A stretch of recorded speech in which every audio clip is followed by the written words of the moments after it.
ও সূর্য মামা, তোমার তো তেজ কিসের গো? সকাল 6টা না বাজতে বাজতে উঠে যাচ্ছ কেন? তোমার রাত্রিবেলাকে তোমার ঘুম হয় না নাকি সকালে কখন উঠবো সেটা ভেবে? এই শোন, বিরক্ত করতে আসবে না তো একদম।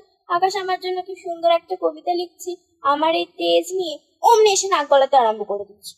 বাবা, তোমাকে নিয়ে আবার কবিতা? তা কি কবিতা লিখছে একটু করে শুনি।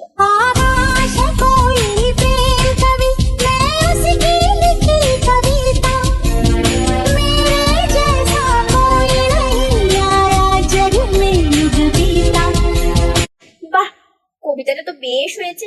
তবে যাই বলো তাই বলো, তুমি বড্ড গরম। তোমাকে যদি ছুতে পারতাম তাহলে জল ঢেলে কোনোভাবে চেষ্টা করতাম তোমাকে ঠান্ডা করার।